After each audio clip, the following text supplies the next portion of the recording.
नमस्कार। आज हम सुनेंगे मुंशी प्रेमचंद की लिखी कहानी नरक का मार्ग। रात भक्तमाल पढ़ते पढ़ते न जाने कब नींद आ गई। कैसे कैसे महात्मा थे जिनके लिए भगवत प्रेम ही सब कुछ था, इसी में मग्न रहते थे। ऐसी भक्ति बड़ी तपस्या से मिलती है। क्या मैं यह तपस्या नहीं कर सकती? इस जीवन में और कौन सा सुख रखा है आभूषणों से जिसे प्रेम हो वह जाने। यहाँ तो इनको देखकर आंखें फूटती है। धन दौलत पर जो प्राण देता है वह जाने। यहाँ तो इसका नाम सुनकर ज्वर सा चढ़ाता है। कल पगली सुशीला ने कितनी उमंगों से मेरा श्रृंगार किया था, कितने प्रेम से बालों में फूल गूंथे थे। कितना मना करती रही, न मानी। आखिर वही हुआ जिसका मुझे भय था। जितनी देर उसके साथ हंसी थी उससे कहीं ज़्यादा रोई। संसार में ऐसी भी कोई स्त्री है जिसका पति उसका श्रृंगार देखकर सिर से पांव तक जल उठे? कोई ऐसी स्त्री है जो अपने पति के मुंह से यह शब्द सुने, तुम मेरा परलोक बिगाड़ोगी और कुछ नहीं, तुम्हारे रंग ढंग कहे देते हैं, और उसका दिल विष खा लेने को ना चाहे? भगवान, संसार में ऐसे भी मनुष्य हैं। आखिर मैं नीचे चली गई और भक्तमाल पढ़ने लगी। अब वृंदावन बिहारी की ही सेवा करूंगी, उन्हीं को अपना श्रृंगार दिखाऊंगी। वे तो देखकर न जलेंगे, वे तो मेरे मन का हाल जानते हैं। भगवान, मैं अपने मन को कैसे समझाऊं? तुम अंतर्यामी हो, तुम मेरे रोम रोम का हाल जानते हो। मैं चाहती हूँ कि उन्हें अपना इष्ट समझूं, उनके चरणों की सेवा करूं, उनके इशारे पर चलूं। उन्हें मेरी किसी बात से, किसी व्यवहार से नाम मात्र भी दुख ना हो। वे निर्दोष है। जो कुछ मेरे भाग्य का था वह हुआ। ना उनका दोष है, ना माता पिता का। सारा दोष मेरे नसीब का ही है। लेकिन यह सब जानते हुए भी जब उन्हें आते देखती हूँ तो मेरा दिल बैठ जाता है। मुंह पर मुर्दनी सी छा जाती है, सिर भारी हो जाता है। जी चाहता है कि इनकी सूरत न देखूं, बात तक करने को जी नहीं चाहता। कदाचित शत्रु को भी देखकर किसी का मन इतना क्लांत न होता होगा। उनके आने के समय दिल से धड़कन तेज होने लगती है। 2-1 दिन के लिए कहीं चले जाते हैं तो दिल पर से एक बोझ सा उठ जाता है। हंसती भी हूँ, बोलती भी हूँ, जीवन में कुछ आनंद आने लगता है। लेकिन उनके आने का समाचार पाते ही फिर चारों ओर अंधकार। चित्त की ऐसी दशा क्यों है यह मैं नहीं कह सकती। मुझे तो ऐसा जान पड़ता है कि पूर्व जन्म में हम दोनों में वैर था। उसी वैर का बदला लेने के लिए इन्होंने मुझसे विवाह किया है। वही पुराने संस्कार हमारे मन में बने हुए हैं। नहीं तो वे मुझे देख देख कर क्यों जलते और मैं उनकी सूरत से क्यों घृणा करती। विवाह करने का तो यह मतलब नहीं हुआ करता। मैं अपने घर इससे कहीं सुखी थी। कदाचित मैं जीवन पर्यंत अपने घर आनंद से रह सकती थी। लेकिन इस लोक प्रथा का बुरा हो जो अभागिन कन्याओं को किसी न किसी पुरुष के गले में बांध देना अनिवार्य समझती है। वह क्या जानता है कि कितनी युवतियाँ उनके नाम को रो रही हैं, कितने अभिलाषाओं से लहराते हुए कोमल हृदय उनके पैरों तले रोंदे जा रहे हैं। युवती के लिए पति कैसी कैसी मधुर कल्पनाओं का स्रोत होता है। पुरुष में जो उत्तम और श्रेष्ठ है, दर्शनीय है, उसकी सजीव मूर्ति इस शब्द के ध्यान में आते ही उसकी नज़रों के सामने आकर खड़े हो जाते हैं। लेकिन मेरे लिए यह शब्द क्या है? हृदय में उठने वाला सूल, कलेजे को खटखटाने वाला कांटा, आँखों में गड़ने वाली किरकिरी, अंतःकरण को बेधने वाला व्यंग्यवान। सुशीला को हमेशा हंसते देखती हूँ। वह कभी अपनी दरिद्रता का गिला नहीं करती। गहने नहीं हैं, कपड़े नहीं हैं, भाड़े के नन्हे से मकान में रहती है। अपने हाथों घर का सारा कामकाज करती है, फिर भी उसे रोते नहीं देखती। अगर अपने बस की बात होती तो आज अपने धन को उसकी दरिद्रता से बदल देती। अपने पतिदेव के मुस्कुराते हुए घर में आते देखकर उसका सारा दुख दारिद्र्य छूमंतर हो जाता है, छाती गज भर की हो जाती है। उसके प्रेमालिंगन में वह सुख है जिस पर तीनों लोगों का धन निछावर कर दूं। आज मुझसे जब्त न हो सका। मैंने पूछा, तुमने मुझसे किस लिए विवाह किया था? यह प्रश्न महीनों से मेरे मन में उठता था, पर मन को रोकती चली आती थी। आज प्याला छलक पड़ा। यह सुनकर कुछ बौखलाए से गए। बगले झांकने लगे। खीस से निकाल कर बोले, घर संभालने के लिए, गृहस्थी का भार उठाने के लिए, और नहीं क्या भोग विलास के लिए। घरनी के बिना यह आपको भूत सा डेरा मालूम होता था। नौकर चाकर घर की संपत्ति उड़ा देते थे। जो चीज़ जहाँ पड़ी रहती थी वही पड़ी रहती थी, उसको देखने वाला न था। तो अब मालूम हुआ कि मैं इस घर की चौकसी करने के लिए लाई गई हूँ। मुझे इस घर की रक्षा करनी चाहिए और अपने को धन्य समझना चाहिए कि यह सारी संपत्ति मेरी है। मुख्य वस्तु संपत्ति है, मैं तो केवल चौकीदारिनी हूँ। ऐसे घर में आज ही आग लग जाए। अब तक तो मैं अनजान में घर की चौकसी करती थी। जितना वे चाहते हैं उतना ना सही, पर अपने बुद्धि के अनुसार अवश्य करती थी। आज से किसी चीज़ को भूलकर भी छूने की कसम खाती हूँ। यह मैं जानती हूँ कि कोई पुरुष घर की चौकसी के लिए विवाह नहीं करता। और इन महाशय ने चिढ़कर यह बात मुझसे कही, लेकिन सुशीला ठीक कहती है। इन्हें स्त्री के बिना घर सूना लगता होगा, उसी तरह जैसे पिंजड़े में चिड़िया को न देखकर पिंजड़ा सूना लगता है। यह है हम स्त्रियों का भाग्य। मालूम नहीं इन्हें मुझ पर इतना संदेह क्यों होता है। जब से नसीब इस घर में लाया है, इन्हें बार बार संदेह मूलक कटाक्ष करते देखती हूँ।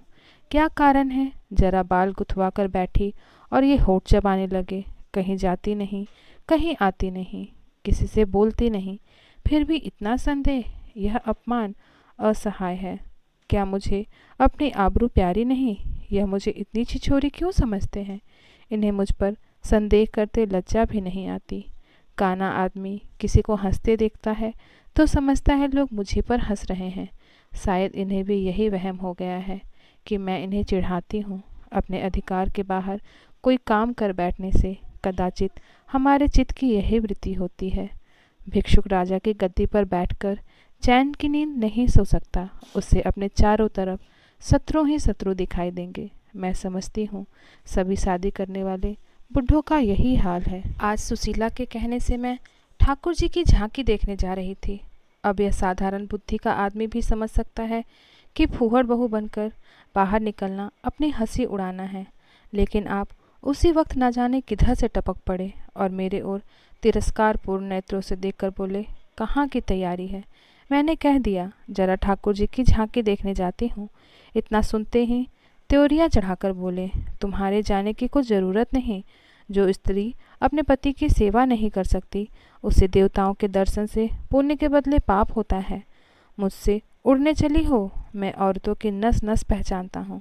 ऐसा क्रोध आया कि बस अब क्या करूँ। उसी दम कपड़े बदल डाले और प्रण कर लिया कि अब कभी दर्शन करने न जाऊँगी। इस अंधविश्वास का भी कुछ ठिकाना है। ना जाने क्या सोचकर रुक गई। उनकी बात का जवाब तो यही था कि उसी क्षण घर से चल खड़ी होती, फिर देखती मेरा क्या कर लेते। इन्हें मेरा उदास और विमन रहने का आश्चर्य होता है। मुझे मन में कृतज्ञ समझते हैं। अपनी समझ में इन्होंने मेरे साथ विवाह करके शायद मुझ पर बड़ा एहसान किया है। इतनी बड़ी जायदाद और इतनी विशाल संपत्ति की स्वामिनी होकर मुझे फूले न समाना चाहिए था। आठों पहर इनका यशगान करते रहना चाहिए था। मैं यह सब कुछ न करके उल्टे और मुँह लटकाए रहती हूँ। कभी कभी मुझे बेचारे पर दया आती है। यह नहीं समझते कि नारी जीवन में कोई ऐसी वस्तु भी है जिसे खोकर उसकी आंखों में स्वयं के नरक तुल्य हो जाता है। 3 दिन से बीमार है।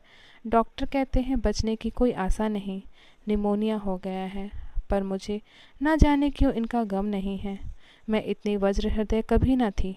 न जाने ये मेरी कोमलता कहाँ चली गई। किसी बीमार की सूरत देखकर मेरा हृदय करुणा से चंचल हो जाता था। मैं किसी का रोना नहीं सुन सकती थी। वही मैं हूँ कि आज 3 दिन से उन्हें अपने बगल के कमरे में पड़े कराहते सुनती हूँ और एक बार भी देखने न गई। आँख में आंसू आने का जिक्र ही क्या। मुझे ऐसा मालूम होता है इनसे मेरा कोई नाता ही नहीं। मुझे चाहे कोई पिशाचिनी कहे चाहे उल्टा, पर मुझे तो यह कहने में लेस मात्र भी संकोच नहीं कि इनकी बीमारी से मुझे एक प्रकार का ईर्ष्या में आनंद आ रहा है। इन्होंने मुझे यहाँ कारावास दे रखा है। मैं इसे विवाह का पवित्र नाम नहीं देना चाहती। यह कारावास ही है। मैं इतनी उदार नहीं हूँ कि जिसने मुझे कैद में डाल रखा है उसकी पूजा करूँ। जो मुझे लात से मारे उसके पैर को चूमूं। मुझे तो मालूम हो रहा है ईश्वर उन्हें इस पाप का दंड दे रहे हैं। मैं निसंकोच होकर कहती हूँ कि मेरा इनसे विवाह नहीं हुआ है। स्त्री किसी के गले बांध दिए जाने से ही उनकी विवाहित नहीं हो जाती। वही संयोग विवाह का पद पा सकता है जिसमें कम से कम एक बार तो हृदय प्रेम से पुलकित हो जाए।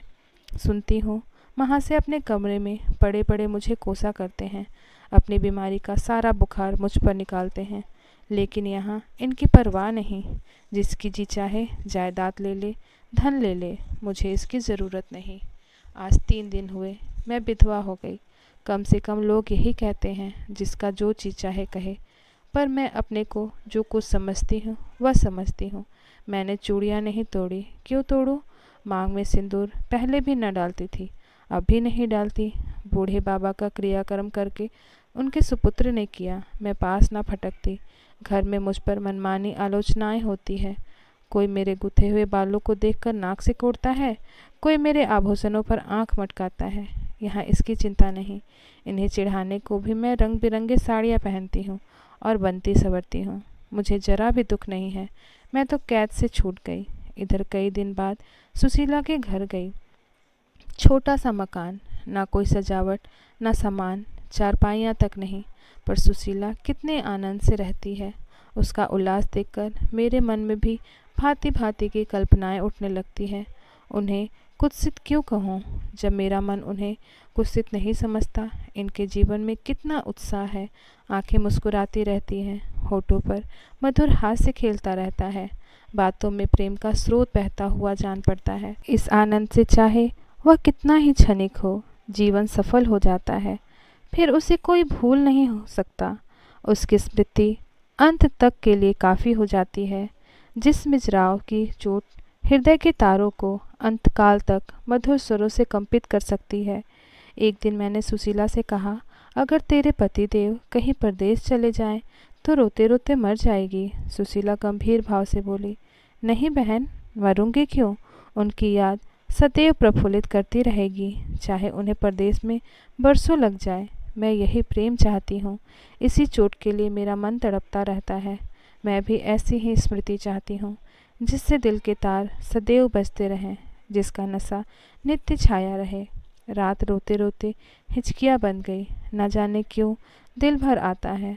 अपना जीवन सामने एक बीहड़ मैदान की भांति फैला हुआ मालूम होता था, जहाँ बगुले के सिवा हरियाली का नाम नहीं। घर फाड़े खाता था। चित्त ऐसा चंचल हो जाता था कि कहीं उड़ जाऊं। आजकल भक्ति के ग्रंथ की ओर ताकने का जी नहीं चाहता। कहीं सैर कर जाने का इच्छा नहीं होती। क्या चाहती हूँ वह मैं स्वयं नहीं जानती, लेकिन मैं जो नहीं जानती वह मेरा एक एक रोम जानता है।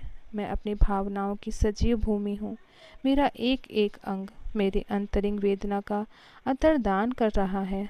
मेरे चित्त की चंचलता उस अंतिम दशा को पहुँच गई है जब मनुष्य को निंदा की न लज्जा रहती है न भय।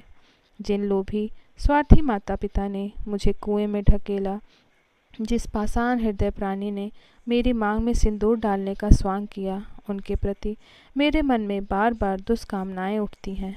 मैं उन्हें लज्जित करना चाहती हूँ। मैं अपने मुंह पर कालिक लगाकर उनके मुख पर कालिक लगाना चाहती हूँ। मैं अपने प्राण देकर उन्हें प्राण दंड दिलाना चाहती हूँ। मेरा नारित्व लुप्त हो गया है। मेरे हृदय में प्रचंड ज्वाला उठ रही है। घर के सारे आदमी सो रहे हैं। मैं चुपके से नीचे उतरी, द्वार खोला और घर से निकली। जैसे कोई प्राणी गर्मी से व्याकुल होकर घर से निकले और किसी खुली जगह पर दौड़ मारे। उस मकान में मेरा दम घुट रहा था। सड़क पर सन्नाटा था। दुकानें बंद हो चुकी थी। सहसा एक बुढ़िया आती हुई दिखाई दी। मैं डरी, कहीं चुड़ैल न हो। बुढ़िया ने मेरे समीप आकर मुझे सिर से पांव तक देखा और बोला, किसकी राह देख रही हो? मैंने चिढ़कर कहा, मौत की। बुढ़िया, तुम्हारे नसीब में तो अभी जिंदगी के बड़े बड़े सुख भोगने लिखे हैं। अंधेरी रात गुजर गई। आसमान पर सुबह की रोशनी आ गई। मैंने हंसकर कहा, अंधेरे में भी तुम्हारी आंखें इतनी तेज हैं कि नसीबों की लिखावट पढ़ लेती हो। बुढ़िया, आँखों से नहीं पढ़ती बेटी, अकल से पढ़ती हूँ। धूप में चूड़े नहीं सफ़ेद किए, तुम्हारे बुरे दिन गए, अब अच्छे दिन आ रहे हैं। हंसो मत बेटी, यही काम करते इतनी उम्र गुजर गई। इसी बुढ़िया की बदौलत जो नदी में कूदने जा रही थी, वे आज फूलों की सेज पर सो रही है। जो जहर का प्याला पीने को तैयार थी, वे आज दूध की कुल्लियाँ कर रही है। इसीलिए इतनी रात गए निकलती हूँ कि अपने हाथों किसी अभागिन का उद्धार हो सके तो करूँ। किसी से कुछ नहीं मांगती, भगवान का दिया सब कुछ घर में है। केवल यही इच्छा है कि अपने से जहाँ तक हो सके दूसरे का उपकार करूँ। जिन्हें धन की इच्छा है उन्हें धन, जिन्हें संतान की इच्छा है उन्हें संतान। बस और क्या कहूँ, वह मंत्र बता देती हूँ, जिसकी जो इच्छा है वह पूरी हो जाए। मैंने कहा, मुझे ना धन चाहिए ना संतान, मेरी मनोकामना तुम्हारे बस की बात नहीं। बुढ़िया हंसी, बेटी, जो तुम चाहती हो वह मैं जानती हूँ।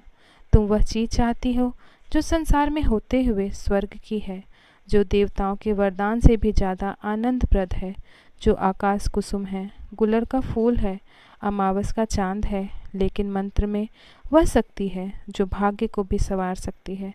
तुम प्रेम की प्यासी हो, मैं तुम्हें उस नाव पर बैठा सकती हूँ जो प्रेम के सागर में प्रेम की तरंगों पर क्रीड़ा करती हुई तुम्हें पार उतार दे। मैंने उत्कंठित होकर पूछा, माता, तुम्हारा घर कहाँ है? बुढ़िया, बहुत नज़दीक है बेटी, तुम चलो, मैं अपनी आँखों पर बैठा कर ले चलूँ। मुझे ऐसा मालूम हुआ कि वह कोई आकाश की देवी है। मैं उसके पीछे पीछे चल पड़ी। आह, वह बुढ़िया जिसे मैं आकाश की देवी समझती थी, नरक की डाइन निकली। मेरा सर्वनाश हो गया। मैं अमृत खोजती थी, विष मिला। निर्मल स्वच्छ प्रेम की प्यासी थी, गंदे विषाक्त नाले में गिर पड़ी। वह वस्तु ना मिलनी थी, ना मिली। मैं सुशीला का सा सुख चाहती थी, उल्टाओं की विषय वासना नहीं। लेकिन जीवन पथ पर एक बार उल्टी राह चलकर फिर सीधे मार्ग में आना कठिन है। लेकिन मेरे अधपतन का अपराध मेरे सिर नहीं, मेरे माता पिता और उस बूढ़े पर है जो मेरा स्वामी बनना चाहता था। मैं ये पंक्तियाँ ना लिखती, लेकिन इस विचार से लिख रही हूँ कि मेरी आत्मकथा पढ़कर लोगों की आंखें खुले। मैं फिर कहती हूँ, अब भी अपनी बालिकाओं के लिए मत देखो धन, मत देखो जायदाद, मत देखो कुलीनता, केवल वर देखो। अगर उसके लिए जोड़ का वर नहीं पा सकते तो लड़की को कुंवारी छोड़ो, जहर देकर मार डालो, गला घोट डालो, पर किसी बूढ़े खूसट से मत ब्याहो। स्त्री सब कुछ सह सकती है, दारुण से दारुण दुख, बड़े से बड़ा संकट। अगर नहीं सह सकती तो अपने यौवन काल की उमंगों का कुचला जाना। रही मैं, मेरे लिए अब यह जीवन में कोई आशा नहीं। इस अधम दशा को भी उस दशा से ना बदलूंगी जिससे निकल कर आई हूँ। धन्यवाद।